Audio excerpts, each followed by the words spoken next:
Good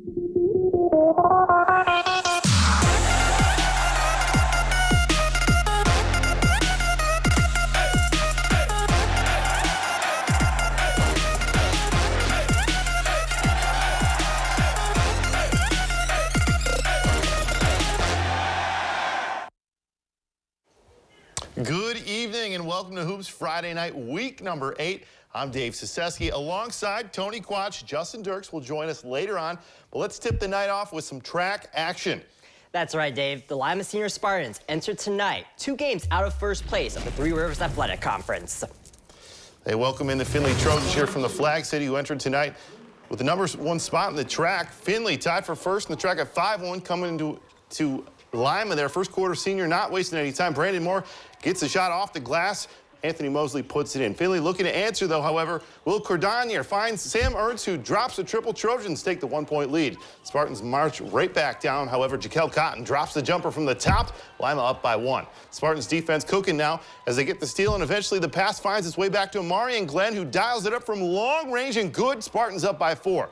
But the Trojans would then start to take over. Ryan Montgomery with the lay-in off the strong drive, strong second half, gives Findlay the 47-36 win. Spartan Gymnasium wasn't the only site for an old rivalry game in Lima. Over at LCC, former Northwest Conference foes collide as the T-Birds hosted the 10-1 Spencerville Bearcats, our Hoops Friday Night Spotlight game. This Hoops Friday Night Spotlight game is presented by Midwest Electric Incorporated. LCC hosting the 10-1 NWC leading Spencerville Bearcats. Carson Parker had 21 points in the T-Birds' loss to Van Wert on Tuesday.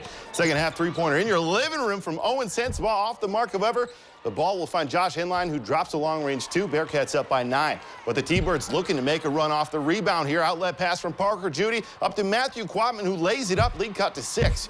How about this freshman? Willie Foster off the inbounds, gets past the defenders, drops the teardrop in. 4-point deficit now for the Birds.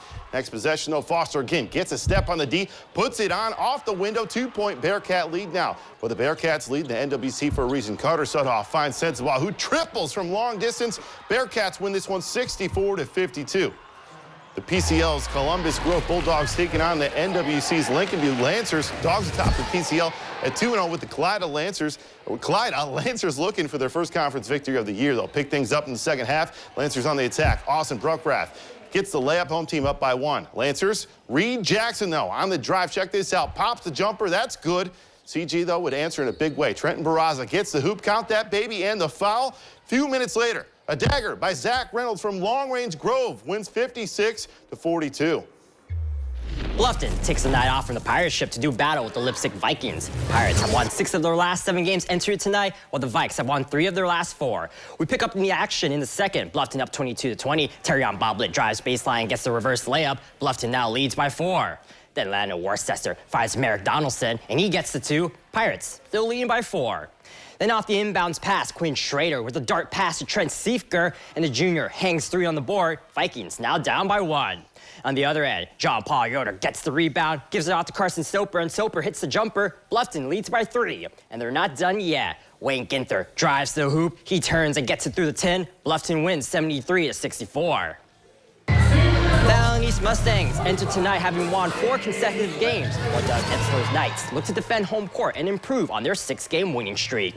In the opening quarter, Allen East up by 1. Jacob Hirschberger dials up from long range and cans a 3. Mustangs lead by 4. Knights down by 1. Ren Sheeks gets the lay-in. Crestview takes a 1-point lead. Now it's Carson Hunter driving baseline. He gets the bucket. Knights lead by 3 points. Home team continuing their run as Gavin Etzler takes it to the rim. He finishes with a 2. Crestview now up by 7. Then it's Etzler who feeds it to Hunter, and he gets the easy basket. Crestview goes on to win 66-57. In Ada, a pair of 5 and 6 teams look to even up their record and get to the 500 mark. Ada trying to snap a 3-game skid, while the Jeff Cats look to win 2 straight. In the third, Caden Carter connects with Levi Rohde, and he nails a triple try. Jeff Cats lead 43-22. Moments later, Trent Tiemann works the glass for the bucket. Jefferson now leads by 21 points. Now Carter is in transition, and he finds Tiemann, and he kisses it off the glass once again. Jefferson extends their lead to 23 points. Ada trying to come back. Spencer Wall with the rebound. He turns and drops it in for the 2. However, the Dogs are trailing by 23 points.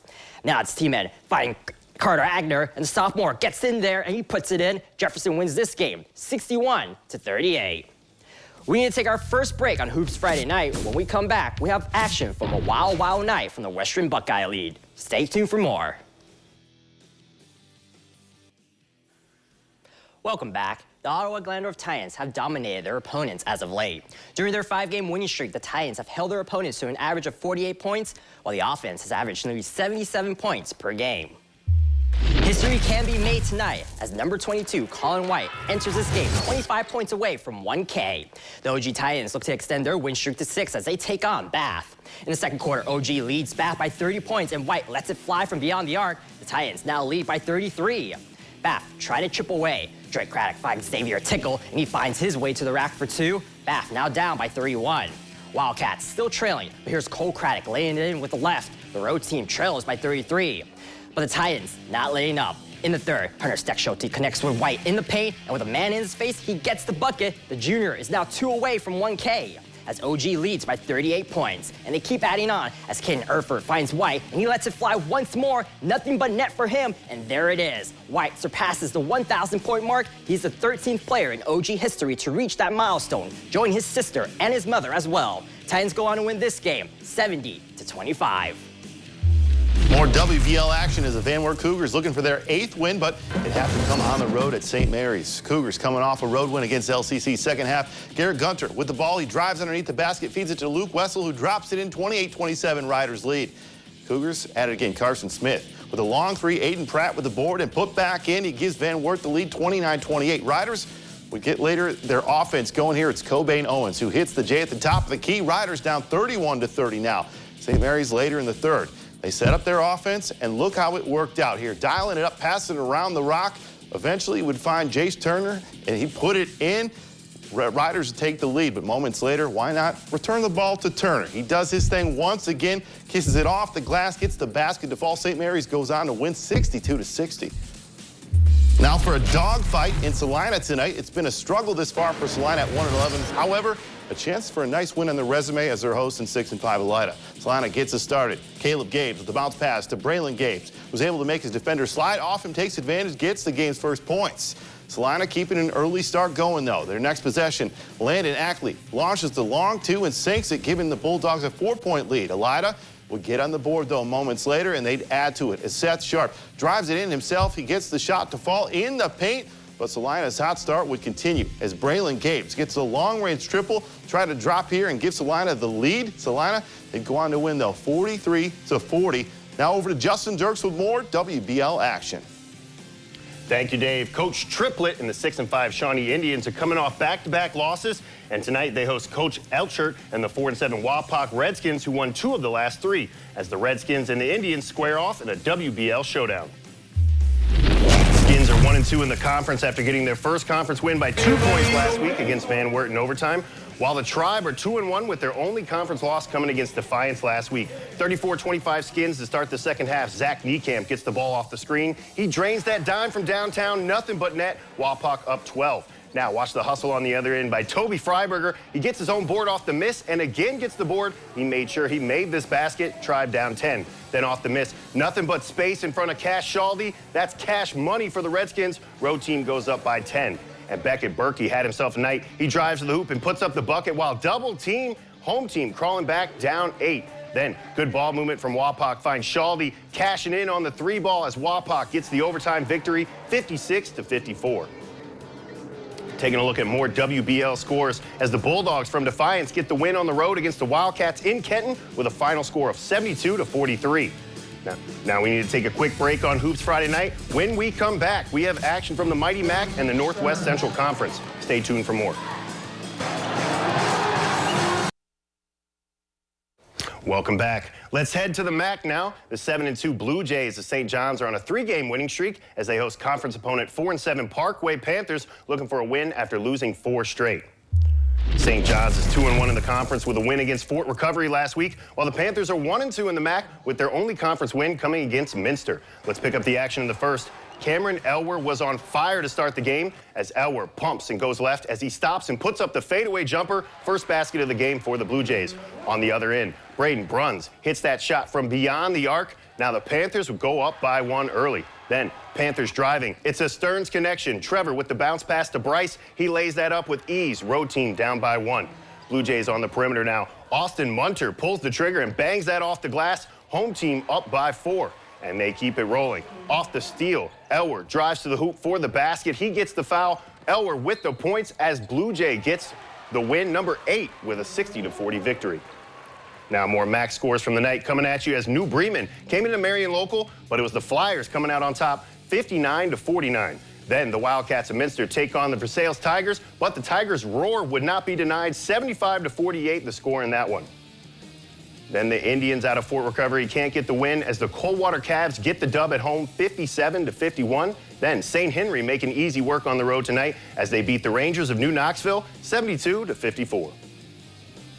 Now at the Alumni Fieldhouse in McGuffey, last year's top 2 teams from the NWCC collide as the defending league champs, the Perry Commodores, put their undefeated league mark against the 2-0 USV Rams. As Isaiah Sanders drives to the hoop, sidesteps the D for the layup score. Perry down 2 now. Then under the basket, Alex Sanders gets his own board and makes it on the second try. USV would go up by 4. Rams on offense now. Screen and pass from Sanders to Maddox Underwood for the mid-range jumper from the top of the key. Home team on a roll, up by 6 now. And on the other end, Helton passes it to Drew Stevens, who drives, stops, and pops that shot up for 2.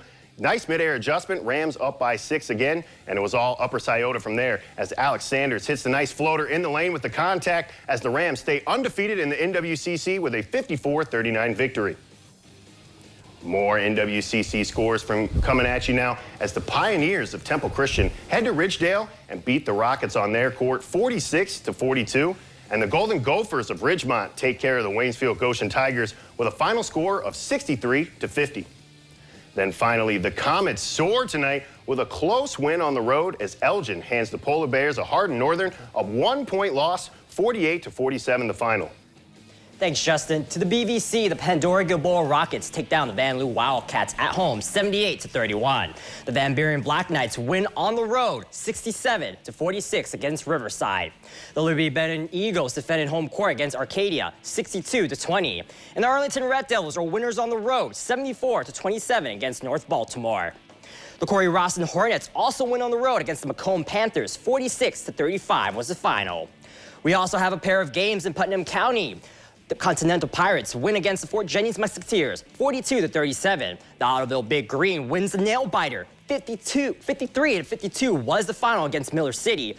We also have a couple more scores from the GMC. Paulding takes down Edgerton, 53-46, and the Patrick Henry Patriots win on the road against Evergreen, 63-60. In the Shelby County League, the Jackson Center Tigers wins against the Anna Rockets 32-22, while the Botkins Trojans defend home court against the Fort Loramie Redskins, winning 47-40. And our final score from the SCAL sees Russia winning at home against Fairlawn, 54-21. And finally, from the Central Buckeye Conference, Bellefontaine wins against London, 56-45. Indian Lake wins against North Union by that same score as well, 56-45. Wow, what a night, Tony. And that's how we wrap up our 8th week of Hoops Friday night. Thank you to everyone who helps put this show together, and thank you, everyone out there that tuned in to watch. Don't forget to tune in tomorrow as we have more boys and girls basketball action all throughout Northwest Ohio. Thank you for watching, and have a great night, everyone. See you next time.